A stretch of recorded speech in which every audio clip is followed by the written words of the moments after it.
병상에 계시는 한우분들 안녕하셨어요? 오늘은 날씨가 갑자기 많이 추워졌습니다. 건강 조심하시기를 소망합니다.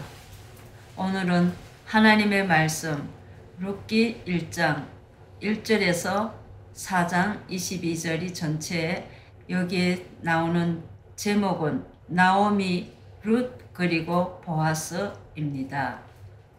사사시대 때 유다 베들레헴이 살던 엘리멜렉이라는 사람이 흉년이 든 이스라엘 땅을 떠나 아내인 나오미와 두 아들을 데리고 모압 땅으로 가서 거류하게 됩니다. 하나님의 백성들은 어려움이 있을지라도 자리를 지켜야 하며 눈에 보이는 좋은 곳을 찾아간 것입니다. 나오미의 남편 엘리멜렉이 모압에서 얼마 살지 못하고 세상을 떠났고 두 아들도 모압 여자를 아내를 맞이한 지 5년 10년쯤 되어 죽게 되었습니다. 그들이 하나님을 떠나 모압을 선택한 결과들이 그 가정에는 슬픔이 많이 있습니다. 고향 땅에 풍년의 소식이 들리자 많은 시련을 경험한 나오미가 고향으로 돌아오며 두 며느리와 함께 오다가 너희는 각기 너희 어머니 집 모압으로 돌아가라고 권유합니다. 그러자 오르바는 울면서 시므와 헤어져 고향 모압으로 돌아갑니다. 나오미는 룻과 함께 베들레헴으로 돌아오는 그때 시기는 보리 추수 때였습니다. 나오미가 가나안을 떠날 때는 재산을 가지고 성공할 꿈을 꾸고 간 것입니다. 그런데 지금은 비참한 모습으로 돌아오려 했지만 그것이 바로 은혜이고 복이입니다. 하나님의 복은 소유의 문제가 아닌 방향의 문제인 것입니다. 세상의 것이 전부인 줄 알고 세상의 것을 쫓는 사람들이 있고 하나님을 믿다가 외면하며 세상 것을 다 잃고 하나님께로 돌아오는 자들은 복된 자들입니다. 룻이 시므에게 어머니께서 가시는 곳에 나도 가고 어머니께서 머무시는 곳에서 나도 머물겠나이다. 어머니의 백성이 나의 백성이 되고 어머니의 하나님이 나의 하나님이 되시나이다 라고 굳게 선언합니다. 룻에게는 나오미가 믿는 하나님에 대한 경외와 믿음이 있었음을 알 수가 있습니다. 나오미가 룻과 함께 베들레헴으로 돌아오니 성읍 사람들이 환영하지만 나오미는 나를 나오미라 부르지 말고 나를 마라라 부르라. 이는 전능자가 나를 심히 괴롭게 하였음이니라. 내가 풍족하게 나갔더니 여호와께서 내게 비어 돌아오게 하셨느니라 하고 나오미가 진심으로 고백을 합니다. 나오미는 하나님의 땅을 떠나 눈에 보기 좋은 곳을 선택하여 옳지 않았음을 이제 인정하고 회개합니다. 룻은 나이 든 시어머니를 돌보기 위해 홀로 이삭을 주우러 밭으로 나가는데 우연히 찾아간 밭이 나오미의 남편 엘리멜렉의 친족 보아스에게 속한 밭이었고 마침 보아스가 그 밭을 왔다가 룻을 보게 됩니다.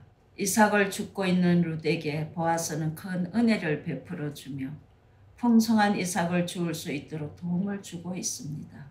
하나님은 회개하고 돌아온 나오미가 스스로 결정하고 돌아온 것 같았지만 이미 하나님은 돌아온 자에게 하나님의 은혜를 준비해 놓으신 것입니다. 하나님의 주시는 복은 많은 소유의 우리가 복이 아니라 어떻게 우리 삶의 방향이 중요한 것입니다. 룻이 들에서 이삭을 준 곡식을 나오미에게 보이며 오늘 일하게 한 사람의 이름을 보아스니라고 시므에게 알려드립니다. 여기서 보아스에 대하여 살펴볼 필요가 있습니다. 룻기의 주인공은 나오미도 아니고 룻도 아니고 바로 보아스가 주인공이 됩니다. 더 정확히 말하면 보아스는 예수 그리스도를 예표하는 인물로 등장하여 세상에 아무 소망이 없는 과부 두 사람을 살리는 역할로 사용되어지는 것입니다. 세상에 아무 소망이 없는 과부 두 사람을 살리는 역할로 사용되어지는 것입니다. 은혜를 받을 자격이 없는 룻에게 하나님의 사랑을, 보아스의 신앙의 정신을 보게 됩니다.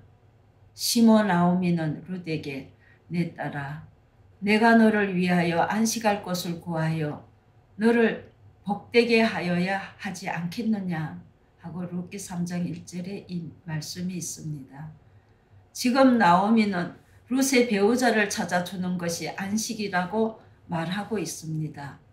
이와 같이 성도의 신랑 되시는 예수 그리스도를 만나는 것이 진정한 안식이 되는 것입니다. 룻은 나오미의 말에 순종하여 추수의 잔치 후 보아스에게 당신의 옷자락을 펴 당신의 요정을 덮으소서 이는 당신이 기업 물을 자가 됨이라고 하는 것입니다. 룻이 보아스에게 기업 물을 자를 청혼을 요청하는 것입니다. 보아스는 모든 자기 소견에 옳은 대로 사는 사사시대에서 하나님의 법대로 사는 자였습니다. 지금 상황은 보아스는 자기 소견대로 행하지 않고 하나님의 법대로 인도를 받기를 원하는 것입니다. 그러나 예수 그리스도를 예표하는 보아스는 하나님의 법대로 따를 것입니다. 보아스의 고결한 인격은 하나님의 뜻을 이루기에 충분한 보아스를 사용하여 주님의 구속사역에 이루어 가시는 것입니다. 성경은 우리가 알거니와 하나님을 사랑하는 자 곧 그의 뜻대로 부르심을 입은 자들에게는 모든 것이 협력하여 선을 이루느니라고 하였습니다. 보아스가 룻과 결혼을 하여 오벳을 낳고 오벳은 이새를 낳고 이새는 구약 역사에서 예수 그리스도의 또 다른 예표로 등장하는 다윗을 낳았습니다. 그들 사이에 태어난 오벳은 장차 다윗의 아비인 이새의 아비가 되고 그리고 그 족보에 예수 그리스도가 태어난 것입니다. 룻은 이방 여인으로 예수 그리스도의 족보에 오르는 영광을 받게 되었습니다.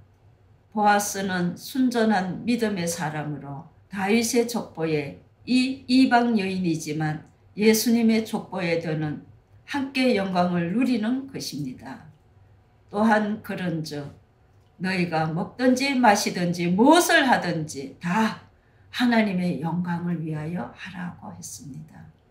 그렇습니다. 우리가 이 역사 안에서 사는 이유는 오직 하나님의 영광을 위함인데 그것이 바로 예수 그리스도를 드러내는 삶이 오늘 저희들의 삶인 것입니다.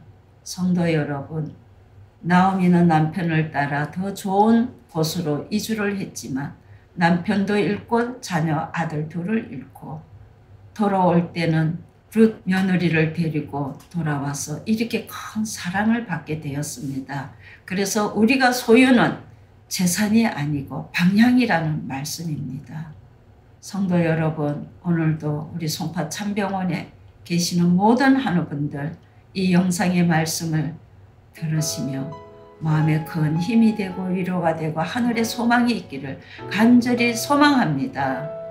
감사합니다.